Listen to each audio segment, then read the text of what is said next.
Je suis conscient de l'immensité de Non, nos la attentes. situation Les phénomènes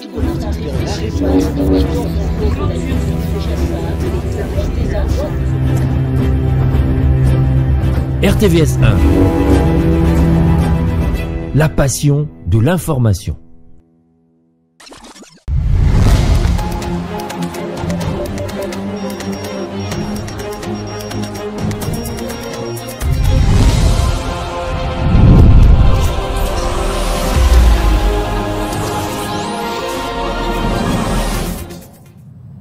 Madame, Monsieur, bonjour et merci d'être avec nous. Le ministre de la Communication et Médias, porte-parole du gouvernement, Patrick Muyaya, et son collègue de l'industrie, Julien Paluku Kaongia, ont co-animé lundi 5 décembre 2022 un briefing presse sur le massacre de Kishiché dans le territoire de Rutshuru au Nord Kivu, dans la partie est de la RDC. Patrick Ngakout. Présent au briefing presse de ce lundi 5 décembre 2022, le ministre de l'Industrie, Julien Paluku, qui est intervenu en tant que personne ressource connaissant bien la province du Nord Kivu pour y avoir été gouverneur durant 12 ans, a apporté plusieurs éléments des motivations de la guerre dans cette province. La preuve, c'est quoi? C'est que si vous voulez connaître l'âge de FDLR, il faut vous interroger sur l'âge du président Kagame. Parce qu'en 1990, il y avait deux armées en face. Il y avait le FPR, dans lequel était le président Kagame, et il y avait les Interahamwe, qui faisaient partie de l'armée de Abiyarimana. Donc c'est ça l'âge moyen. L'âge moyen de ces gens-là, c'est celui-là. 60, 70 ans, 80 ans. Et donc continuer à mentir l'opinion que la RDC alimente les FDL pour attaquer le Rwanda, c'est tout simplement utiliser un argument qui est consommable au niveau international pour se faire une santé internationale. Sinon, il n'y a aucunement une politique de la RDC qui peut utiliser des vieilles gens de 60, 70, 80 ans pour penser que c'est cela qu'on peut organiser pour aller attaquer le Rwanda.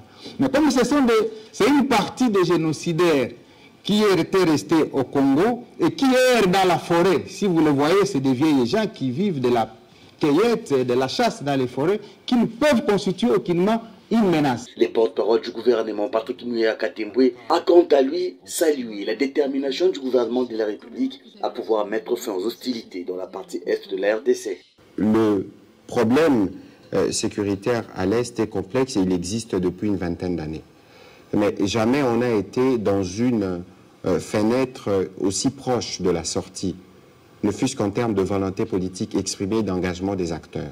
Je crois que si les Rwandais ont ressuscité les M23, c'est justement parce qu'ils ont vu qu'il y avait une perspective de retour à la paix, de retour à la normale, qu'ils ont voulu perturber tous les processus. Parce qu'en réalité, s'il n'y avait pas cette agression rwandaise, on aurait peut-être déjà fini de discuter avec les groupes armés. Tous, vous avez suivi plus ou moins dans quel climat les discussions se sont déroulées à Nairobi. Tous se sont accordés sur un certain nombre de choses.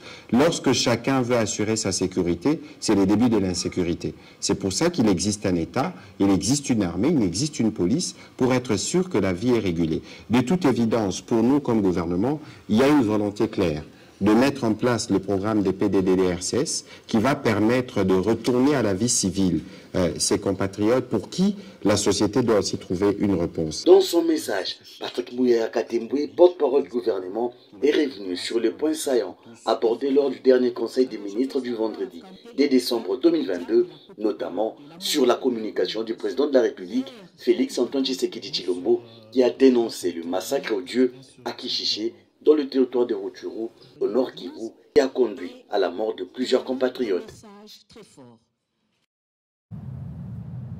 Tension à la Chopo, les députés nationaux Hassani Kabina Alou lancent un appel présent aux autorités de Kinshasa à pouvoir revoir la dernière ordonnance du chef de l'État nommant le bourgmestre dans les secteurs Youbou, Yabera, une nomination qui a suscité plusieurs tensions, occasionnant ainsi de blessés graves, plusieurs dégâts matériels et de pertes en vie humaine sous l'œil impuissant du ministre de l'Intérieur Didier Asselo. Les boutiques et pharmacies pillées, des maisons incendiées, la population fuyant dans la brousse, blessée. Certains ont été retrouvés par leurs membres de la famille et acheminés à l'hôpital. D'autres, par contre, ont été retrouvés par le gouvernement provincial et acheminés à l'hôpital du cinquantenaire de Kisangani.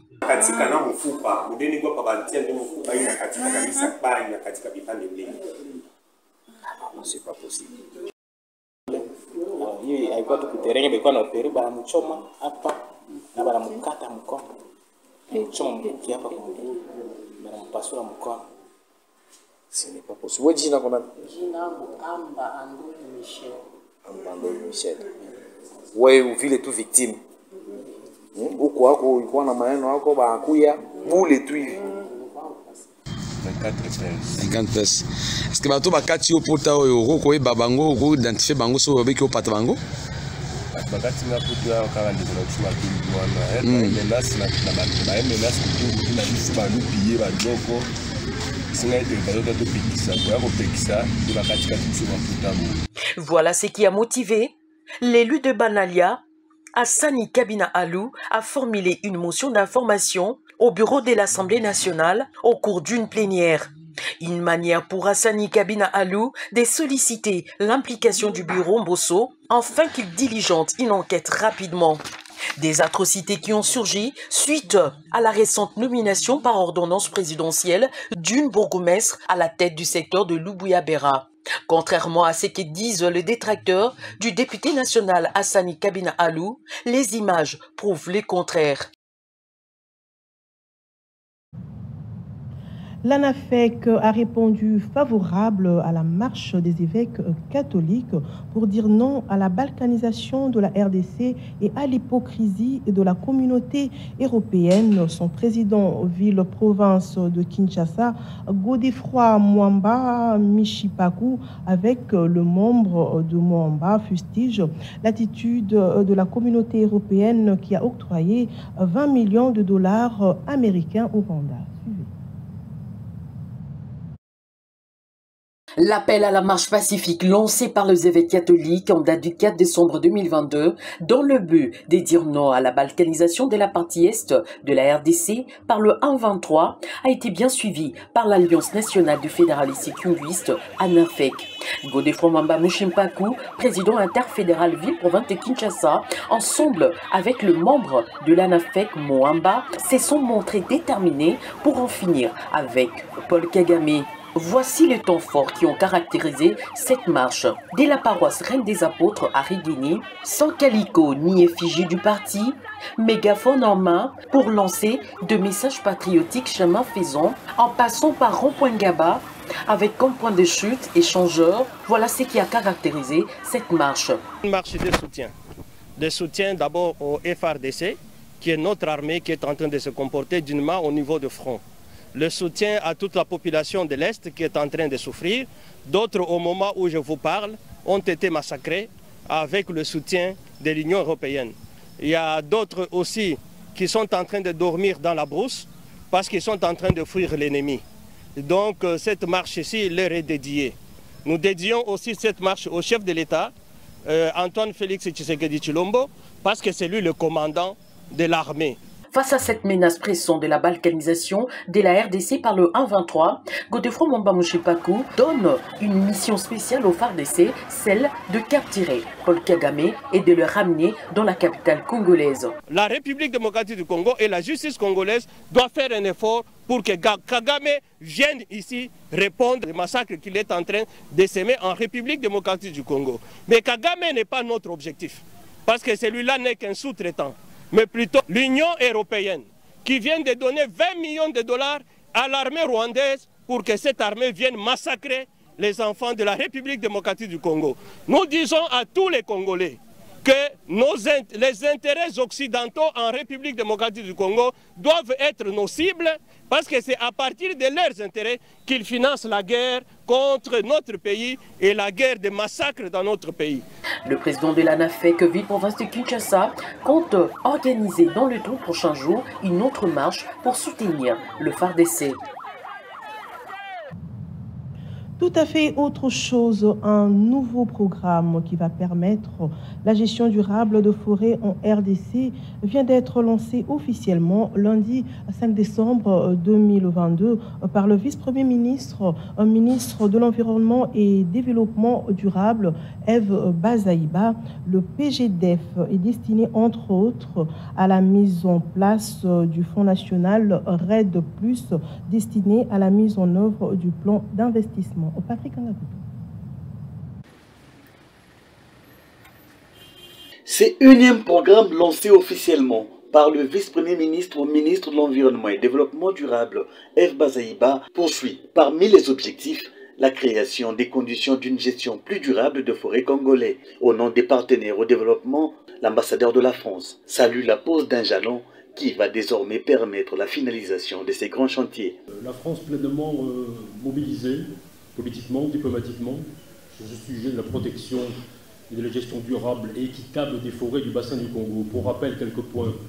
À la COP26 de Glasgow, c'était il y a un peu plus d'1 an, nous avons souscrit au Congo Basin Forest Pledge avec nos partenaires de l'Union européenne, de l'Allemagne, de la Suède, de la Norvège, du Japon, de la Belgique, des Pays-Bas, de la Suède, de la Corée du Sud, du Royaume-Uni, des États-Unis. Et c'était un engagement conjoint des grands leaders mondiaux à mobiliser $1,5 milliard entre 2021 et 2025 pour maintenir les forêts du bassin du Congo, ses tourbières et ses autres puits de carbone. Une cérémonie de lancement officiel du programme de gestion durable de forêt PGDEF qui a permis au VPM Bazaïba d'encourager le panéliste à produire des résultats escomptés.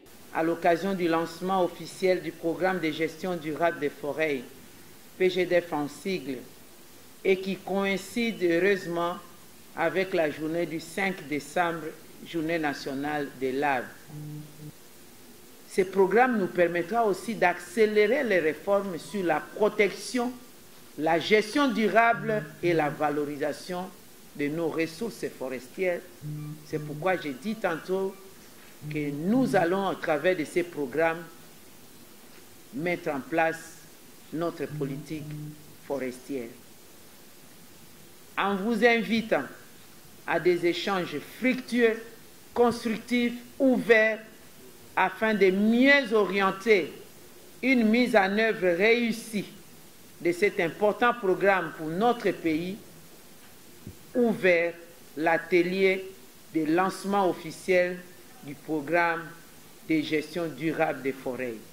Un atelier qui s'est clôturé par la présentation du logo de ces programmes réalisés par Daniel Mukoka, lauréat et étudiant à l'Académie des Beaux-Arts. Et pour finir, la prière reste la seule arme efficace pour retrouver réellement la paix en RDC. Tels sont les propos du pasteur Capitao, responsable de l'église Réma, l'amour triomphe, qui affirme que l'église joue un rôle prépondérant en cette période cruciale à la RDC. La RDC est victime d'une agression rwandaise. Celui-ci invite tous les chrétiens de demeurer dans la présence des dieux et de s'appuyer à sa parole en vue de libérer le Congo dans l'emprise du diable. Lorraine Bobangui et Brandon Milalo. En réalité, la question de l'insécurité grandissante en République démocratique du Congo n'est pas seulement une affaire des politiques, mais ça touche aussi les hommes des dieux. C'est le cas du pasteur Capitao, responsable de l'église Réma, l'amour triomphe, qui affirme que la prière reste la seule arme fiable pour l'instauration durable de la paix au pays. La Bible dit la justice élève une nation. Ok. Et la justice là, c'est quoi? C'est-à-dire que les gens deviennent justes aux yeux de Dieu. Et comment on devient juste? Lorsqu'on reçoit Jésus comme Seigneur et Sauveur. Parce que la Bible dit dans 2 Corinthiens 5:21, lui, Jésus qui n'a point connu de péché, Dieu l'a fait devenir péché, afin que par lui nous devenions la justice de Dieu. Donc ça, c'est la première chose. Nous sommes appelés à prêcher l'évangile de Jésus-Christ et l'évangile de la grâce, qui est la puissance de Dieu pour le salut de quiconque croit. Parce que quand quelqu'un reçoit l'évangile, il sait que quand je reçois Jésus, je ne ferai pas du mal à mon prochain. Parce que Dieu est amour. L'amour ne fait pas du mal à son prochain. Et ça, c'est la première chose. Et puis, il faut savoir aussi que l'amour, c'est une des valeurs la plus importante. La valeur des valeurs. C'est ce qu'on appelle même la règle d'or. Faites aux autres ce que vous voulez qu'on vous fasse. Or, ce que nous voyons dans notre pays, ce qu'on nous fait, on nous agresse, ainsi de suite, ce n'est pas de l'amour. En cette période de fin d'année, les églises Corps du Christ de la République démocratique du Congo et de Kinshasa en particulier organisent des prières pour implorer la grâce et libérer le pays de l'emprise diabolique. Nous sommes appelés à prier pour dire Dieu fait-nous justice dans notre pays, la République démocratique du Congo. Et vous savez, lorsque Dieu veut vous faire justice, il fait justice parce qu'il dit à moi la vengeance, à moi la rétribution. Dans Hébreu 10, comme aussi dans Romains 12, 19. Dieu dit, vous ne vous vengez pas, laissez-moi venger à votre place. On va faire justice à notre pays parce que nous subissons même l'injustice qu'on dit par tout le monde, la communauté internationale, on laisse les gens mourir comme ça. Du reste, le pasteur Capitao invite les chrétiens du pays à s'appuyer à la parole des dieux et de la faire leur cheval de bataille en vue de recevoir la grâce des dieux et éloigner les attaques du diable.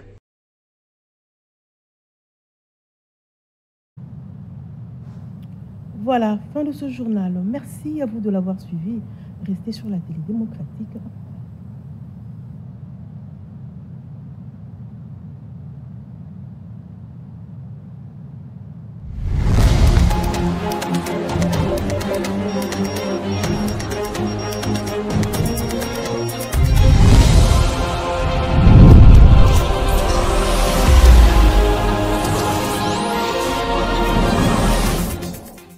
Je suis conscient de l'immensité de nos attentes.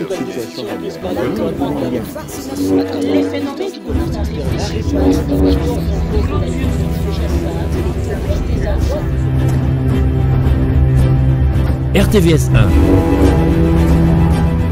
La passion de l'information. RTVS 1